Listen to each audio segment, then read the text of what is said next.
Hi friends, Krista here. Thanks for stopping by Books and Jams. Today we are revisiting again the series that I'm doing with a specific word in the titles of books on my shelves. I am down to the final 3. I told you last time that there were only 2 more, but in going back to look, I had skipped over a couple. Sister, I decided to skip because there weren't that many to talk about. I also skipped the word orphan because I had just recently done a video about that when I started talking about this. It's now been a year or more. I should probably look into orphan again, but I'm not going to revisit that. And I know many of you were guessing that that was up here at the top, and it's not.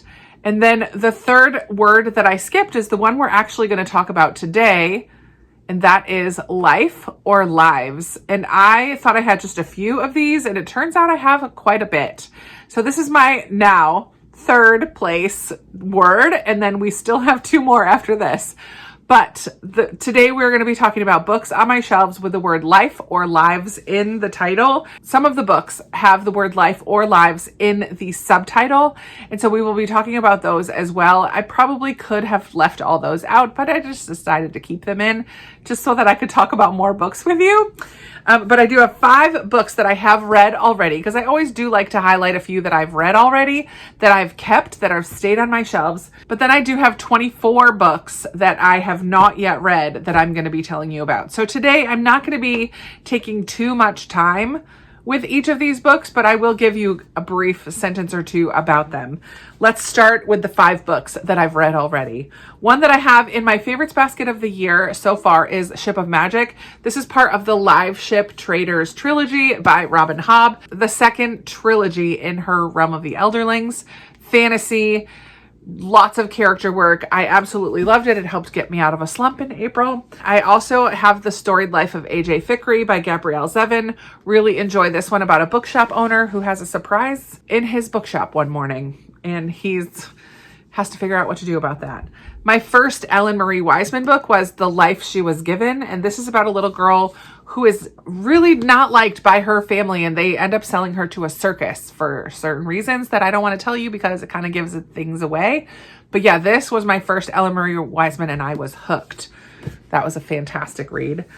Then I do have a nonfiction where life is in the subtitle. This is House of Dreams, The Life of Ella Montgomery by Liz Rosenberg. And I really loved this as a middle grade biography of the life of Ella Montgomery. So fantastic. She's a favorite. And then recently I also read The 2 Lives of Lydia Bird by Josie Silver. I had hopes that this was going to be a little bit more like Sliding Doors than it actually is, but it deals with grief and the loss of a loved one right off the bat, and a woman learning to embrace life after experiencing such a loss. So definitely very good. Not nearly as rom-com-y lighthearted as I was thinking originally. But now let's jump into the books on my shelves. I'm going to start with nonfiction, and then I will put a timestamp down below for books I've read, nonfiction pile, and then the fiction pile. But my nonfiction pile is a little smaller, so I'm going to start with those. We have The Joy of an Uncluttered Life by Joyce Meyer. I'm going to actually put this in my little pile that I'm starting of really short books. I haven't read anything by Joyce Meyer. I know she was a super popular preacher, speaker, and I just never have read a book by her, but I picked this up because it has the word joy in it, and it has the word uncluttered, which are 2 things that are part of my goals for this year. I also have the book by C.S. Lewis, Surprised by Joy, The Shape of My Early Life. And this is a memoir by C.S. Lewis about his young life and kind of how he comes to know the Lord, I believe. Next up is 5 Days at Memorial. This is Life and Death in a Storm-Ravaged Hospital. There's the word life. This is by Sherry Fink, and this talks about a hospital, Memorial Hospital, following Hurricane Katrina, I believe, in New Orleans. A Simplified Life by Emily Lay. This is Technical Tools for Intentional Living, and this is kind of like a workbook. Has beautiful pictures in there as well. Talks about lots of different areas of life and how to simplify and the joys of simplifying your life. I'm eager to read that.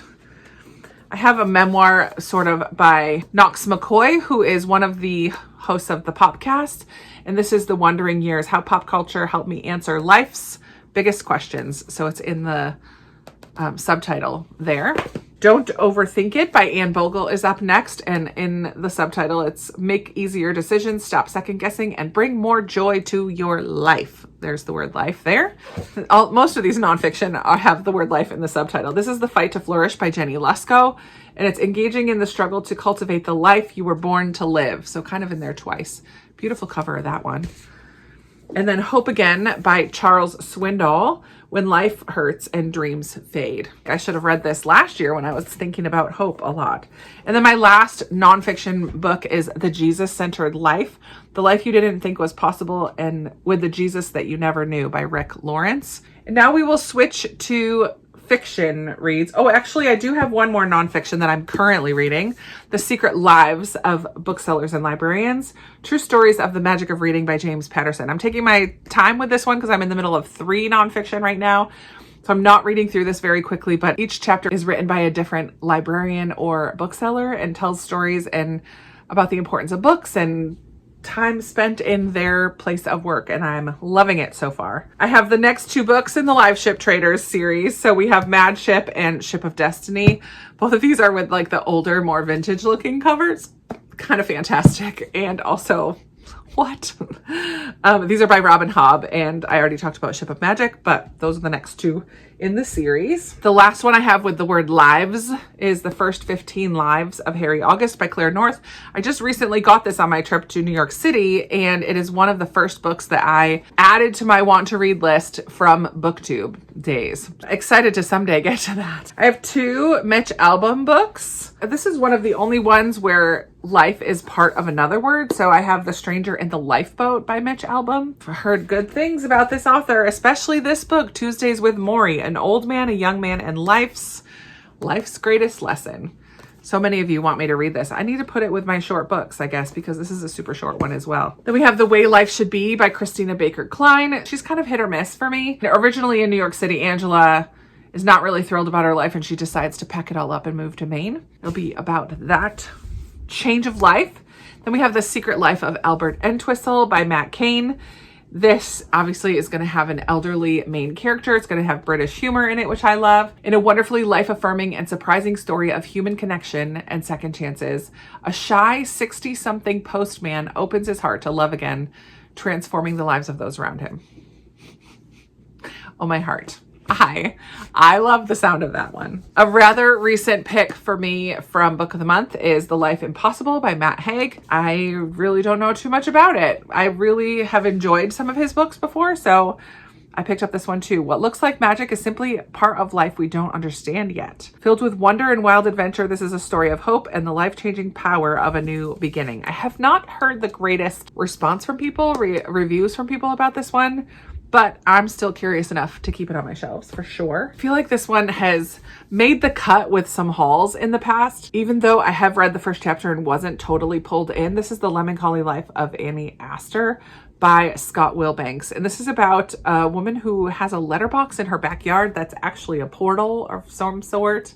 Annie's new pen pal has been dead for 70 years. So people are writing letters back and forth in this letterbox that's in the backyard of some farm. 1890s Kansas wheat field that appeared in her modern day San Francisco garden. Elspeth is a school marm who sends Annie letters through the mysterious brass mailbox perched on the picket fence that now divides their 2 worlds. So kind of an interesting premise there.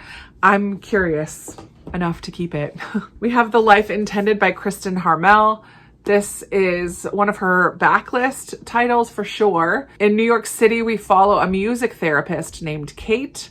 She's newly engaged to someone. Life should be just about perfect, except that suddenly Kate is having unsettling dreams about her first husband. So her dream world is going to kind of show her clues about things happening in her awake time. As she puts things together, she finds unexpected revelations about trusting herself, about hope after heartache, and about Patrick himself. Most of all, Kate learns that even in loss, love never really leaves, but waits to guide us exactly where we need to be. So I feel like this is going to be a book about grief, which I do love to read. I'm excited about that. I have a bookish book, The Overdue Life of Amy Byler by Kelly Harms. This life is a book. To get to the good stuff, you have to turn the page. So Amy is our main character. She is a mom who needs a break. So her husband offers to take care of their kids for the summer. She accepts his offer and escapes rural Pennsylvania for New York City. And then this is what happens during that summer of freedom from the children in New York City. I have Maud by Melanie J. Fishbane, which is a novel inspired by the life of Ella Montgomery. I haven't heard good things about this particular book, but it is about Ella Montgomery, and so I'm very eager to read it someday. I have one of these books in Abby Jimenez's YA series. This is Life's Too Short. I think it's the last one, the third book in the trilogy. Oh, I think it's the Friend Zone and then Happy Ever After playlist, and then this one, Life's Too Short. So I definitely would like to read all of Abby Jimenez's books, including that one. And then finally, I have The Second Life of Muriel West by Amanda Skenador. This is a historical fiction, thought-provoking and sensitive novel inspired by the true story of a Louisiana leprosy hospital. We follow a socialite, Muriel West, busy with shopping, doing all the things and living that kind of gilded life. She's been too busy to even notice the small patch of pale skin on the back of her hand. And then she gets diagnosed with leprosy and is sent to this hospital. At first, she keeps her distance from the other residents, unwilling to accept her new reality. Gradually, she begins to find a community and a purpose at Carville, helping the nurses and doctors while eagerly anticipating her return home. But even that wish is tinged with uncertainty. How can she bridge the divide between the woman, wife, and mother she was and the stranger she has become? And what price is she willing to pay to protect the ones she loves? That sounds really good. So those are all of the books, kind of in a quick fashion today. We kind of flew through those. Those are the books that I have on my shelves that have the word life in them. I always love highlighting books in this way because it always makes me so excited about books that I have on my shelves and when am I going to get to them. I really hope to get to some of these soon. I would love to hear from you if you have read any of these or if you think that I should pass on them. Like, what are your thoughts on the books that I've showed you today? I would love to chat with you about any of that in the comments down below. And if you've gotten this far and you don't really have a comment to add, that's totally fine. Thank you so much for being here. I really appreciate you. If you want to leave a little emoji down below to let me know that you are here, something that represents life, like a calendar or a clock of some sort, or something that represents life to you. Put that in the comments down below. That just helps my videos get seen by more people because there's more engagement with it. So thank you so much for doing that. And I also just enjoy seeing who is here watching. So thank you so much. I appreciate you all very much. And I look forward to sharing the rest of the series with you. There are just 2 more words. I love hearing your guesses.